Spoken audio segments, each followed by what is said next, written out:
Bonjour à tous et bienvenue dans ce nouvel épisode du Digital Download. Oops. Good afternoon, good morning, and good day, wherever you may be joining us from. Welcome to another edition of the Digital Download, the longest running weekly business talk show on LinkedIn Live, now globally syndicated on TuneIn Radio through IBGR, the world's #1 business talk, news, and strategy radio network. Today on the Digital Download, we're having a conversation that transcends traditional business metrics. We're talking about life, unimaginable loss, and the true meaning of leadership. We have a special guest to help us with the discussion, David Tweddle. David was a high-performing vice president driving massive growth for tech giants like Oracle and SAP. But after enduring a profound tragedy of losing both of his sons in separate accidents, David's path fundamentally changed. But before we kick off the discussion, let's go around the set and introduce everyone. While we're doing this, why don't you in the audience reach out to a friend, ping them, and have them join us? We strive to make the digital download an interactive experience, and audience participation, as you know, is highly encouraged. Tim, would you like to kick us off, please? Thank you. Yes. Welcome. My name's Tim Hughes. I'm the CEO and co-founder of Digital DLA Ignite. Sorry, I'm not concentrating. And first, I should say that Tracy's apologised. Yes, she has. She has apologized, and she does. Sorry, Adam. Hi everyone, I'm co-founder of DLA Ignite and I'm Tim's business partner, and I think today is going to be a very profound learning experience for everybody that tunes in, because I think the majority of us cannot even begin to understand this challenge in life. So I'm strapping in for what I'm sure will be quite a difficult hour. Thank you, Adam. As I said, this week we will talk with David. Sorry for that. He joins. David is a wellness ambassador and resilience advocate. He joins us to share how confronting daily griefs has made him a stronger leader, and why the corporate world desperately needs to reevaluate how it supports its people. Let's bring him on. Whoops. He was on and then back. Why, aye, David. Why, aye, canny lad. Welcome, David. David, why don't you start by telling you a little bit about yourself and what led you where you are today? Bertrand, thank you very much for this invitation. It's very much appreciated. I've been looking forward to it all week, and without further ado, let's get into it. So yes, I was at Oracle. I started at Oracle as a taxi driver, and got a burning aspiration to move into sales. So I would pass CVs out of the glove compartment, and the rest is history. I became a vice president in Oracle of licensed sales. I went to SAP, where I ran their major accounts programs. And in that gap, I ran a European startup, which was later acquired by SAP, called Clarabridge. So my corporate experience is very, very wide-reaching: channel, direct sales, startup, major accounts, and 6 lines of different business inside a 15-year span in Oracle. Before that, I was an army guy. I did 14 years in the British Army as an electronics engineer. And before that, I just simply grew up in Newcastle as your everyday kiddie. But there were 2 profound tangential points in my life, which were actually 5 years apart. The first one was the death of my first son, Gary, who we lost in a tragic accident in Australia. He died. He worked for Oracle, like most of my family. My wife worked for Oracle. My niece worked for Oracle. I got Gary a job in Oracle in Sydney. Unfortunately, he passed away in Sydney. And then I went 5 years later. My oldest son, Craig, he passed away. He lived in Basingstoke. and I had an incredibly traumatic time. The first lesson for anybody on this call is I should have taken a lot more time off after Gary died. I didn't. I went immediately back to work. That was a big mistake, because when the second wrecking ball came and got me, which was Craig, I went down fourfold to where I should have. Serious nervous breakdowns, a lot of medication, a lot of psychiatric help. Not too surprising, and something I'm certainly not ashamed of. I have a problem with. But my first lesson to anybody is, when something happens traumatic, get professional help, get the appropriate medication, and have your organization understand where you are, because I was trying to be something I wasn't. And then when it got me, it just took me down to a point of nigh on suicide on 2 occasions, which possibly, could have been averted had I have dealt with myself correctly the first time. So that's sort of my history. Now I live in rural southwest France. I fly paragliders. I cycle in the Pyrenees, and I'm a stained glass artist. And I'm a very happy man. I have learned to cope. I've got these 2 big black rocks on my shoulders. And over the years I've been having them, I've learned to move like this and move like that, and learn to carry them so that I can continue an existence and a good life with my daughter and my grandchildren and my wife. You never put the blocks down. They're always going to be there. The game is the coping strategy in order to be able to carry them. And whilst I was healing here in beautiful southwest France in the Haute Pyrenees, I had an epiphany, or some thoughts while walking the dog, where all the best thoughts come, right? Walking the dog. And I saw there was an absolute correlation between the tragedy of my journey, losing my boys, and the work I was doing in corporate world, in sales, pre-sales, consulting, etc. The 2 worlds are interlinked. You don't have to have a huge loss in order to be able to understand the trials and tribulations that one can have in the corporate world. But the repair mechanism is pretty much exactly the same. So I've put together an organization where I go and I speak openly about my learnings from the loss of my boys, and I try to bring them to the fore of people who are working in the corporate world, and they can benefit from my tragedy. And I am absolutely certain the boys would have no problem with that. So that, in a nutshell, Bertrand, that's me. That gets me where we are today. Thanks for that, David. We're definitely looking forward to a great conversation. I think it kicked off quite intensively. So let's start with what we call the foundational question: why active? And I think you already touched a little bit on that, but I would love to hear you elaborate on this. Why active listening is no longer a corporate buzzword, but an essential survival skill? What a great question. So when I was at Oracle, I was having a great life. Life was wonderful, but I knew as a sales rep, I talked too much. I was like the chirpy Geordie guy, a region in the UK, in Newcastle, who would talk, and I was the comedian, etc. And I didn't listen enough. So I thought, well, how am I going to get better at this?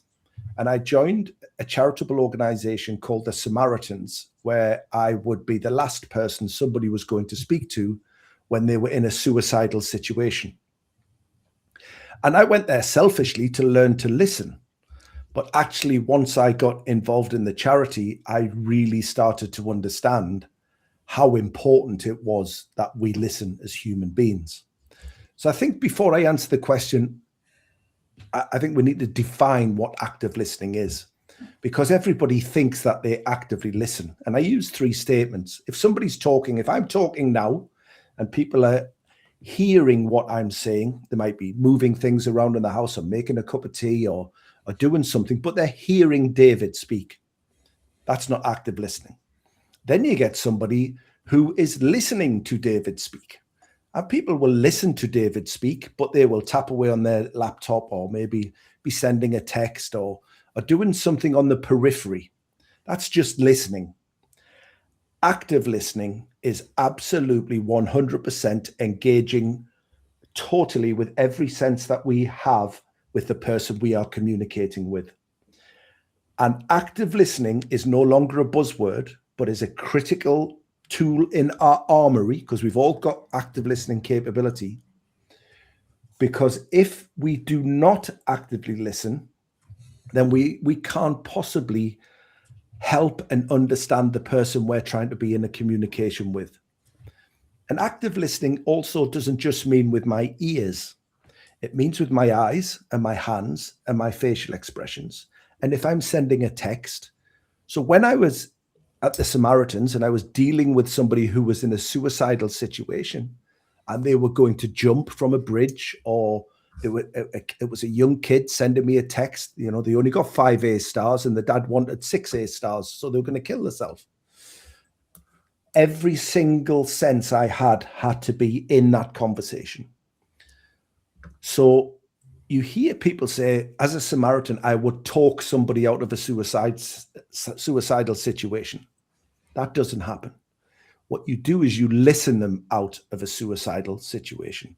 You just sit down and you shut your mouth and you just listen. And you use all of these senses that we have. And the key sense is our sixth sense. I call it empathy. Some people might call it spiritual or whatever, but I believe it's empathy.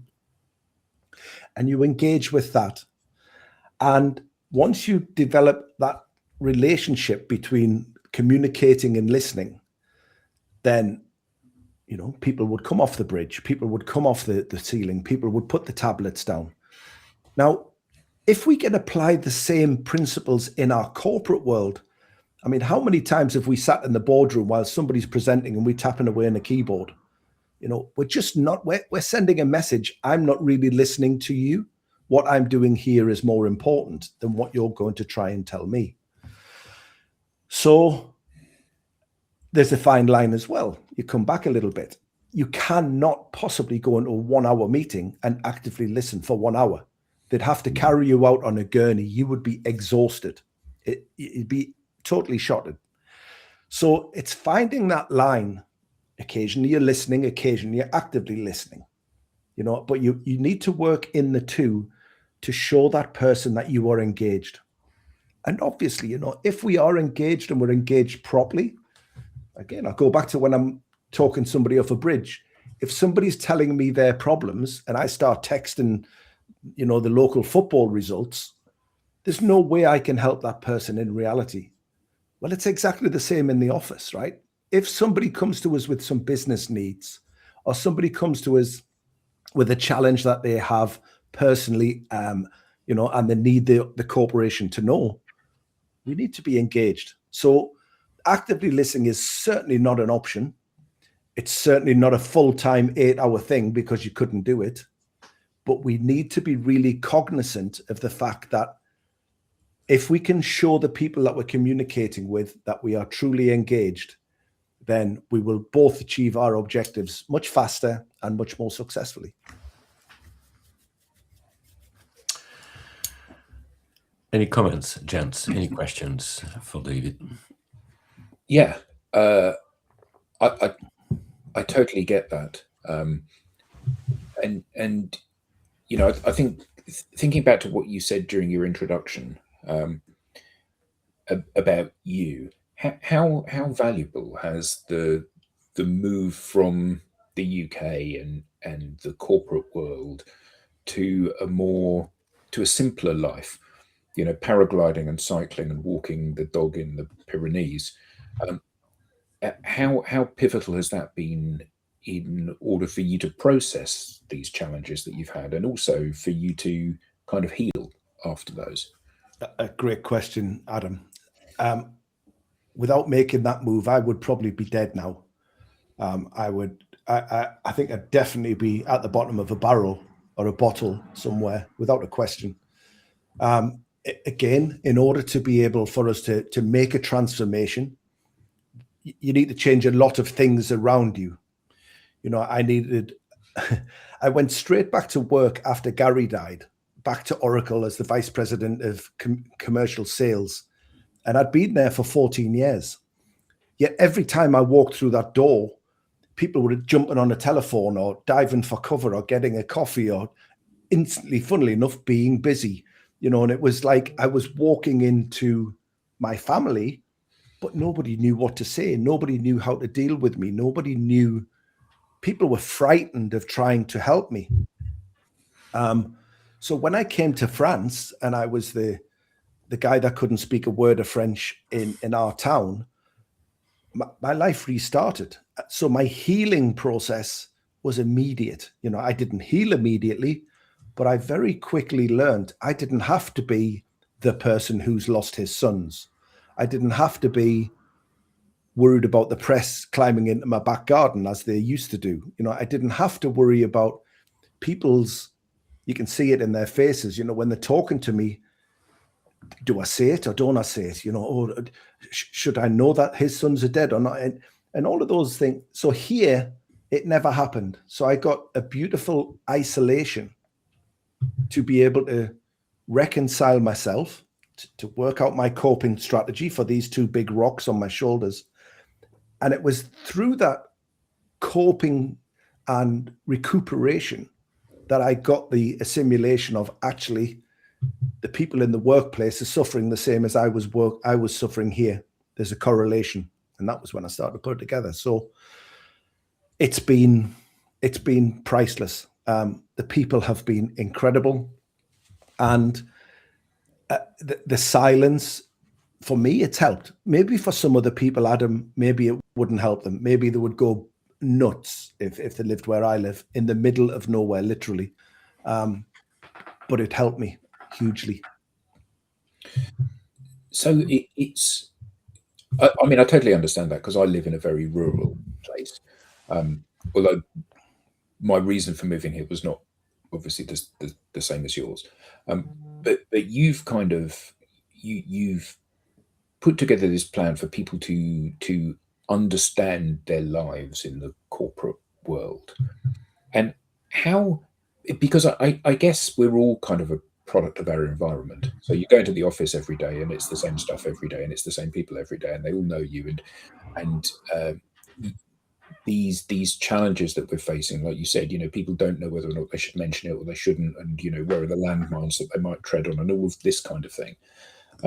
So how does somebody start to make a change and process the challenges that they have in a work environment without unplugging from the corporate and moving into the middle of nowhere? Because I kind of see that if you do, you've got a fresh start, but in your company you haven't got a fresh start. So how do people start to do that? So for me, it was contextualization. It was the ability to see that something needed to change. I couldn't continue to go back into the same environment because it was just too painful. Now, people today have that same pain going into work because they've got maybe a challenging manager, or they've got unachievable targets, or they've got personal issues back home that are really starting to affect their ability to work at 100%. So I found contextualization, in things like yoga. So I would finish work at Clarabridge just after Gary had died, before Craig died. I started yoga.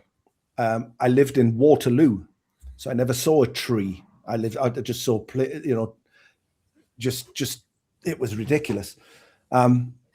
So I would go for long walks. I mean, you can find the beauty that I find looking out of this window now at the mountains by standing on Waterloo Bridge and looking across at the lights of the city.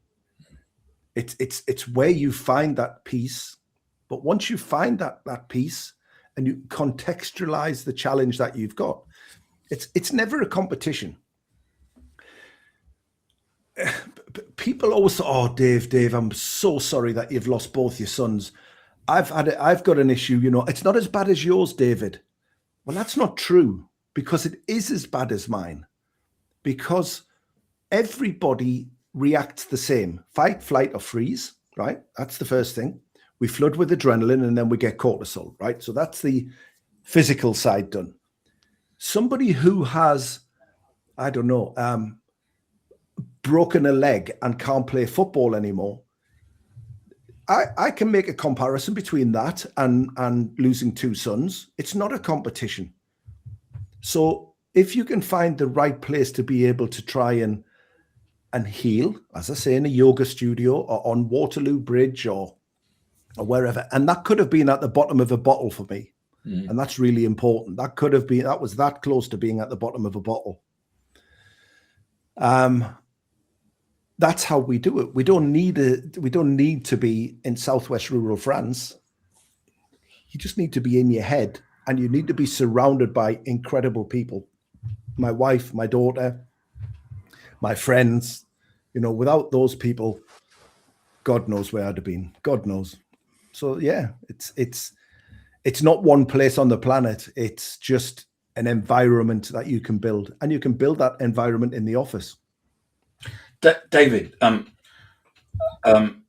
know that you've talked in the past about the 7 stages of disappointment. So this is about how, as humans, do we deal with this sort of thing? Because I think it's really important, because we won't have lived through what you've lived through, but at least what you can do is share and say, when your dad dies or your mum dies, which is always the things that's going to happen, this is how you're going to feel, and this is how you're going to deal with it. And it really got to me in terms of how you went through those 7 stages and how you dealt with it yourself. But do you want to talk us through those 7 stages of disappointment? Yeah, certainly, Tim. They were absolutely the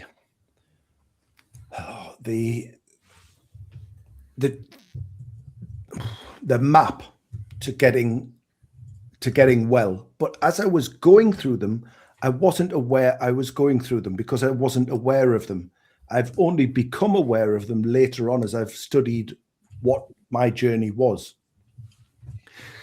So let me give you an example. I was sat in a room in Australia, and the police came in and said, your son is dead. This is no longer a rescue mission. It's a recovery mission. So that was one conversation I've had. The other conversation I had was 6:30 on a Saturday morning here in France, screaming down the telephone, Craig's dead, Craig's dead, Craig's dead. His girlfriend had just walked into the bedroom. So let me tell you those 2 points, right? They are ground zero. It is like a nuclear explosion happens inside of your stomach. Your legs go, you vomit, you might cry, you might not cry, you might laugh, right? Because it's just an emotion. You just dissolve to zero. And at that point, at that zero, that's the start of this journey. And at the other end of this journey is something called acceptance. So 7 stages down is acceptance, where you learn to carry and understand and accept the challenges that you had. But in between there are some very nasty, tricky times.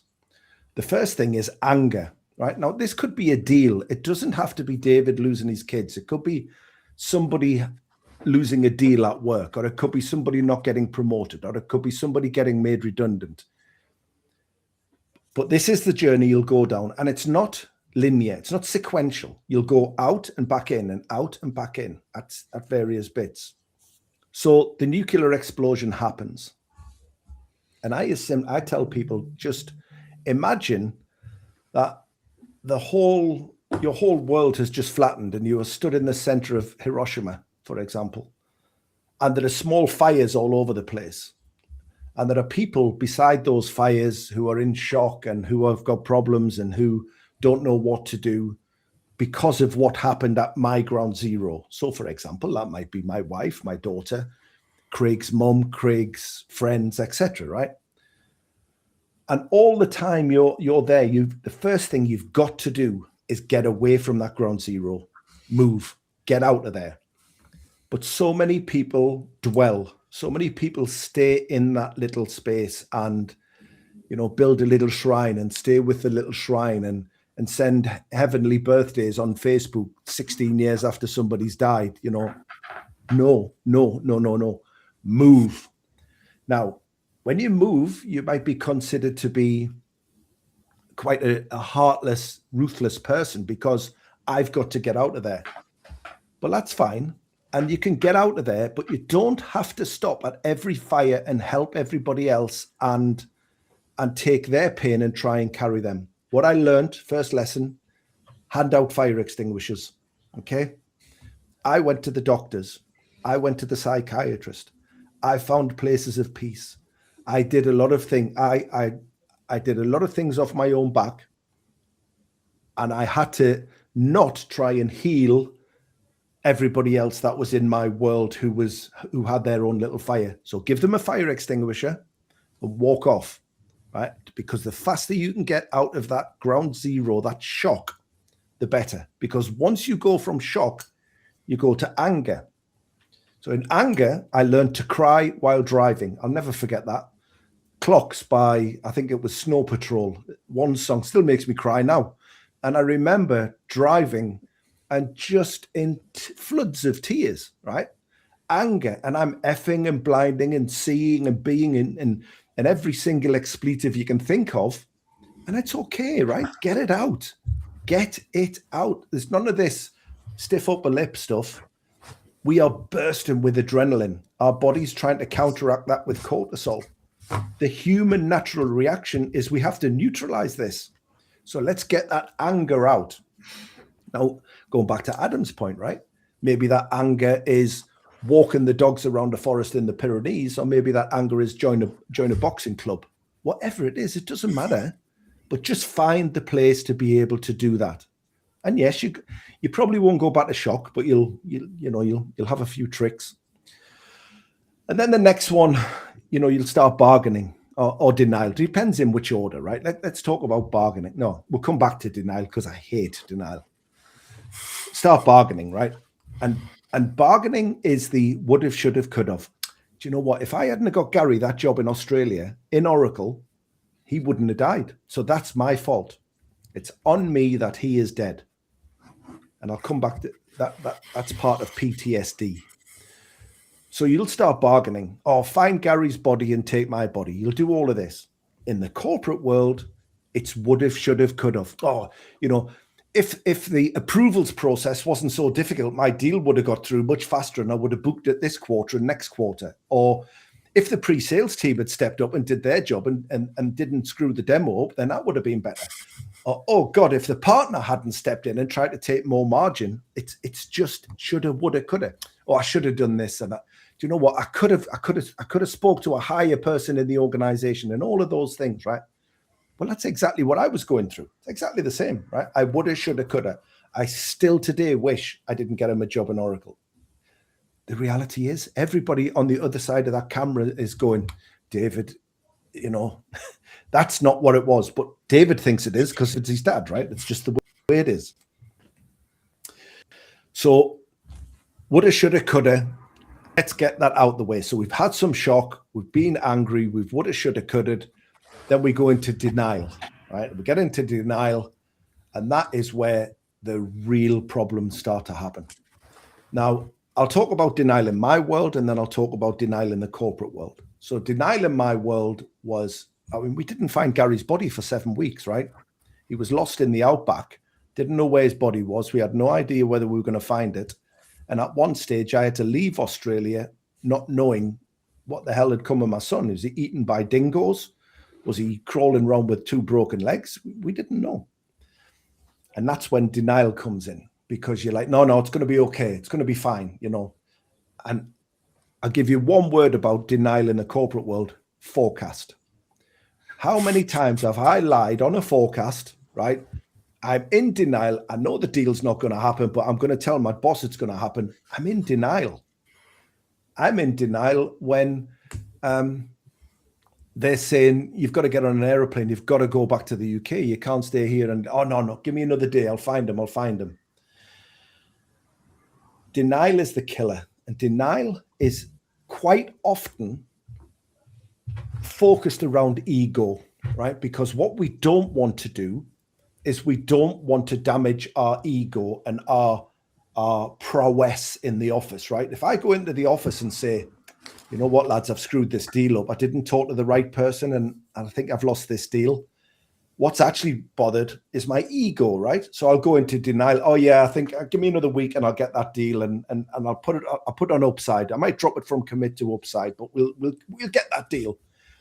All I care about is how I am perceived in the office. But when you've lost your two sons, you are perceived very, very differently, right? You go back to ground zero. I keep saying to this thing, you go back to ground zero where you go, I couldn't give a monkey's backside what you think of me anymore, because nothing can ever hurt me and ever again can ever hurt me like I've been hurt. There's only two things that can actually. But that denial just blinds you because you become so engrossed in your own importance and the fact that you're right and the fact that you're going to repair this and the fact that actually what is the fire that's going on over there isn't really going on over there. It's Donald Trump all over, right? It's denial, it's denial, it's denial, and it's hideous. So then you start to move into acceptance and testing. So testing is probably my favorite place in the corporate world and is a place I really remember in my tragedy. So I said to you that the ground zero happens, your legs go, you're vomiting, etc. At that second, I remember I thought, jeepers creepers, I'm never going to laugh again. I'm never going to dance again. I'm never, ever going to be the funny Geordie boy that, you know, used to be a good laugh. I'm not going to be that anymore. I can't be that.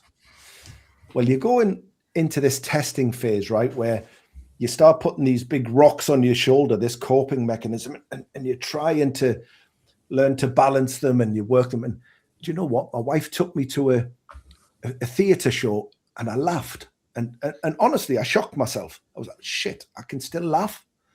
And then you have a few drinks and maybe you dance. And all the time, these rocks on these things I'm trying to cope with just become a little bit more comfortable and acceptable. And then she put me on a stained glass training course, right, to calm my mental health down. Oh, that worked as well, right? So we're testing all the time, right? We're testing to see what our new life is going to be like. We're testing to see if I can cope with a little bit more of pressure here or challenge there. And all the time, you're getting used to these things on your shoulders. In the corporate world, testing for me is the critical phase of any work that we do, whether doesn't matter what division you're in. It's a military thing. Testing immediately starts with an after action review of what has gone wrong. If you can undertake that after action review and see what we can stop, start and continue, it was the same for me. You know, I can start laughing again. I can start dancing again. I can continue being me, but I've got to stop drinking. I've got to stop smoking. You know, I've got to do these other things. In the corporate world, when we've had a disaster in our deal, or we've had a disaster in our team, or the customer's gone totally pear-shaped and the implementation's gone wrong, we've got to get to testing as fast as humanly possible, because it's testing that will rectify, well, not rectify or solve, but it's testing that will enable things to be contextualized, as we said earlier, Adam, and actually dealt with more capably by me in this case. So if I had a deal go south, number one, straight into stop, start, continue. What could we do better, etc. And then when you've got that testing, you're going to come out with some solutions, right? Some new objectives, some new ideas, some new approaches, some new sales campaigns. Actually, these things sprout out, right? And for me in this world, stained glass testing, ooh, ow, you know, that's sprung out from nowhere. Paragliding, that's great. So these things that have sprung out from me trying them have really, really helped. And then when you've tested them and you've gone out and you go and deploy them, then you get to acceptance. Now, Does 2 hours pass in my waking day where I don't think about the boys? No. Do I still cry at Clocks by Snow Patrol? Yes. Do I cry at Strictly Come Dancing? Yes. Am I chemically different? Yes. But I can cope now. I can cope because I've tested various things that have enabled me to be able to do exactly that, cope. So I know I talked a long time there, Tim. The seven stages. Yeah. We can associate them to anything in our life. It doesn't have to be, and this was the utopian moment on the walk. It doesn't have to be somebody who's suffering with grief. And I learned this in the Samaritans as well. We all have the right to use the 7 steps because we all have situations that will take the 7 steps. You don't have to have somebody who's died. So, a comment today. Yes. There's one from Alexandre who says, I'm really enjoying the level of this meeting today. Congratulations. So thank you, Alexandre. Thank you, Alexandre. We also have Andrew that we don't see in our UI, but Andrew has commented, and he says, going out for a walk into a forest and screaming out. A truly primal scream works for me. So that's so true. Also an option. So David, I remember you telling me, and you had a great story with it, which is that when you were in Australia and in a situation where you were allocated, weren't you, a liaison officer from the Australian police or something, and that when you were sat down and said, what we're doing is we're now not a search, it's now a recovery. That's it. The liaison officer sat you down and told you a story, didn't he? He did. Would you like me to recap that? Yes, please. I'm going to set the scene. Explain who the liaison officer, what he looked like. So I'm going to set the scene. So the guy I got assigned to me was a Special Forces SWAT guy. He was about 1 meter tall, but about 4 meters wide. He was a Greek guy, shaved head, and he was as hard as nails. And I'm thinking, jeepers, really? Family liaison officer. This guy needs to be, chasing terrorists around or whatever. But this guy, he built trust with me to a level I've never experienced. And to the extent that I needed him to carry me. He was at the front of the coffin with me, carrying Gary into the church, because I don't think anybody else could have held me up. And he held me up and took me in. So he developed that level of trust in 7 weeks. So we get called into the room, and I'm estranged from Gary's mother. We don't get on at all. So she's on that side of the circle. I'm over this side with our respective new partners and such like. And all the top brass police come in, and I'm in denial, right? I'm thinking, right, another day, we'll go and search for Gary. I'm sure he's going to be, in a pub somewhere. I'm in total denial. This is going to be fine. So they get us down, and he puts a graph onto the board, and it's a very simple cross, right? Time, probability of survival. And there's a cross point, right? And that's 10 days. And that's the point at which they go from rescue to recovery. So we're all sat in the circle, and he goes, right, guy, and I've got Steve, this guy that Tim's just mentioned, sat next to me, and I've got my wife sat next to me. And in comes this commissioner guy, because there was like 400 people, there was helicopters, it was on the news. I had the press chasing me around car parks. It was unbelievable. And the cop comes in and he goes, we've got to this point, I'm afraid. We've got to this point that is, it's going to be recovery. Your son's dead. Well, like that. And all I can hear on my left-hand side is, and that's Steve leaning forward with his big leather jacket on, New South Wales police leather jacket. And he stinks of leather because he loves his leather jacket. He leans right into me, and I'm talking seconds after I've just been told my son's dead. And he said, all right, Dave, now you need to think about the elephants. And I've got my wife who's just hit the floor on my right-hand side. And I turned to Steve, and those who know me, I'm not small either. So I turned to Steve, and everybody thinks this is going to go a bit off. And I say, what the are you talking about, Steve? Elephants? I've just been told my effing son is dead. And he turned to me and he just said, look, he said, when the elephants are crossing, I said, go on, you can tell me, right? You can tell me because you have earned my trust. You are credible and you've earned my trust. So you're going to get away with this. And he said, right, when the elephants are going across the plains in Africa, and one of the elephants dies in the troop or whatever they're called, herd, one of them die, the matriarch stops and she says, okay, everybody can. Oops. Sorry. Oops. So all the elephants get around and get around the corpse, and they mourn the corpse, and they pay their respects, etc. And 24 hours later, and you could set your clock by this, 24 hours later, the matriarch turns and she starts walking off to where the safety is, to where the water is, to where the food is, and where the protection is, right? Because she knows where she's going. She's been doing it forever. So she starts to walk off, and the elephants have a choice. And their choice is they can stay and mourn in that ground zero point, doing all their little Facebook 15-year heavenly birthdays. They can either stay there or they can follow the matriarch and leave the corpse. And Steve said, well, now, Dave, you're the matriarch.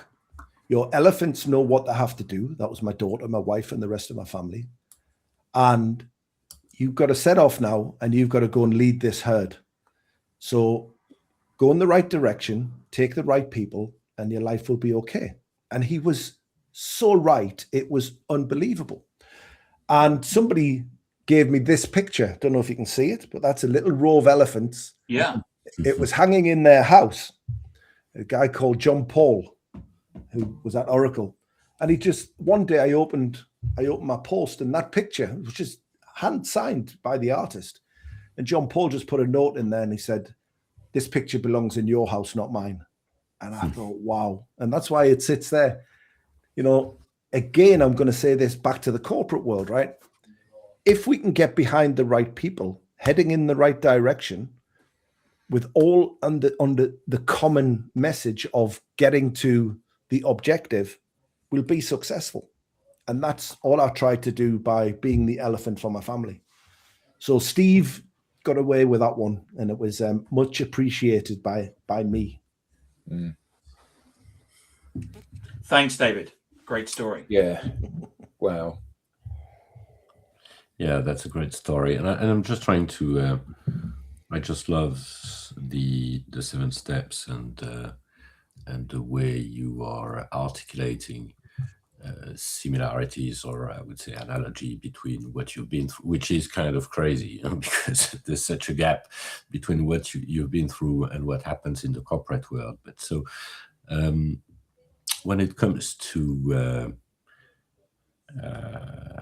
I would say bringing a little bit of this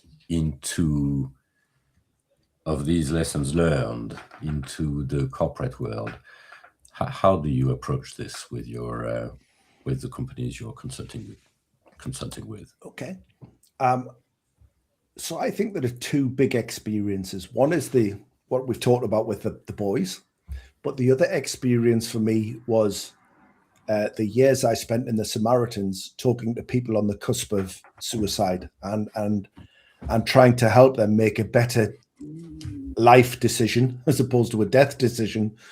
So, it's never that bad, no matter what you think. And I'm pretty much the example of, you can still keep going. It is as bad as it's going to be, you can still keep going. So what I learned, Bertrand, and I would take into back into the corporate world is the importance of human contact.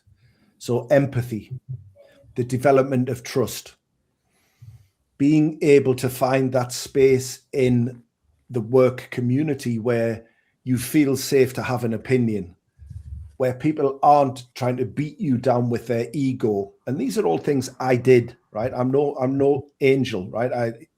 I've done this stuff and I regretted, but I've seen now, if we can just give people the opportunity to air their view, their opinion, we as a complete team, can succeed. We don't need to hide behind this massive super ego that I'm a big guy in Oracle or a big guy in SAP or whatever you are.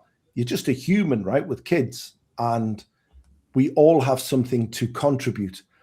And I'll go back to when the boys died. When the boys died, people came out of the woodwork that I thought would never speak to me, were never part of it, and they were just the most wonderful, fabulous, supportive people. And people who I thought would be right next to me in lockstep with me disappeared, and I've never seen them since. So what I've learned is to just expect change and be ready for change and be adaptable, right? And again, it goes back into the office, right? Let's be adaptable. If somebody makes a mistake, let's not just castigate them, and let's not our ego and, you got this wrong. Let's try and sit down and understand. And on the 7 steps, when we use testing, let's sit down and test what went wrong and let's get it right. But the big one that I talk about a lot as well when I do public speaking for me is trust. Because without trust, without the trust I had in Steve Adams, without the trust we can truly build and understand with our customers, we couldn't be successful. He was incredible. He never was giving me the big I am, SWAT guy with a machine gun and all of this. He was just calm, and he created space. He created space for me to either be angry or have an opinion or give a view.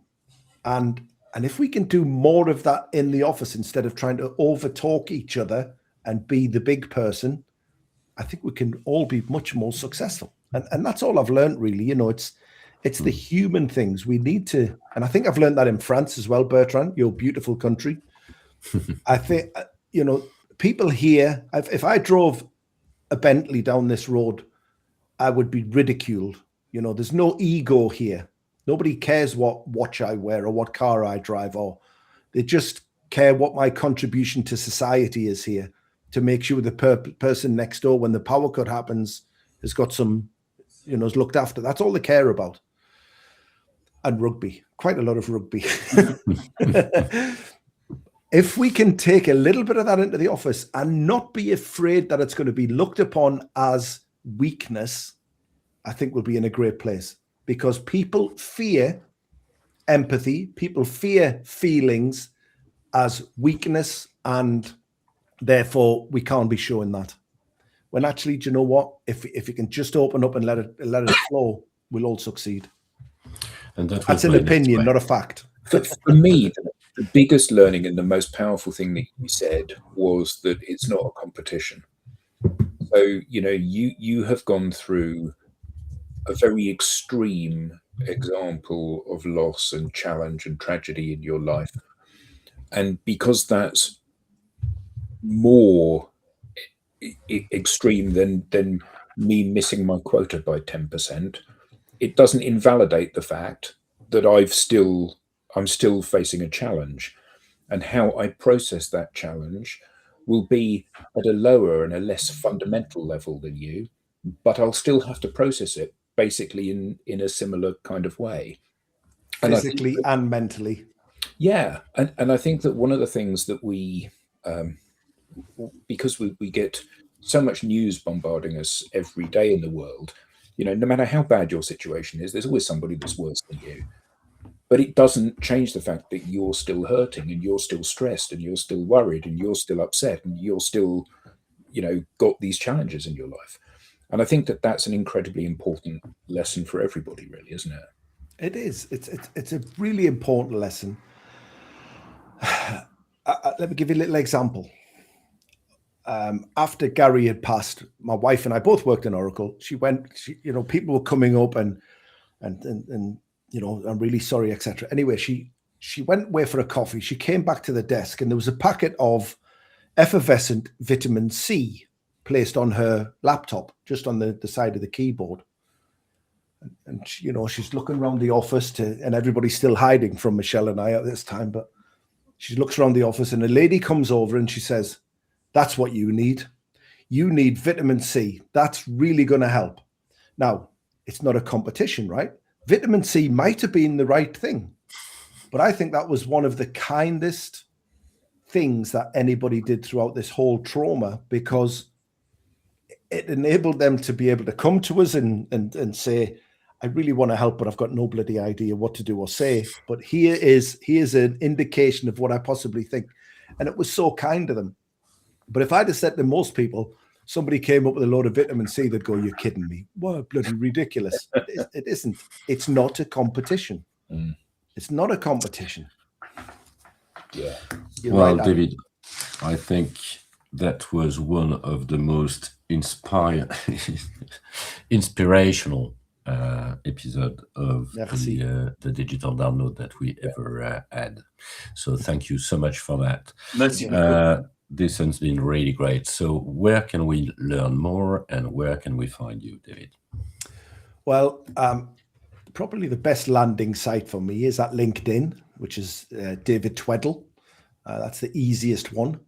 And then it's my secondary business. I'm a stained glass artist. So I have a stained glass website called lumierestainedglass.com. Very simple.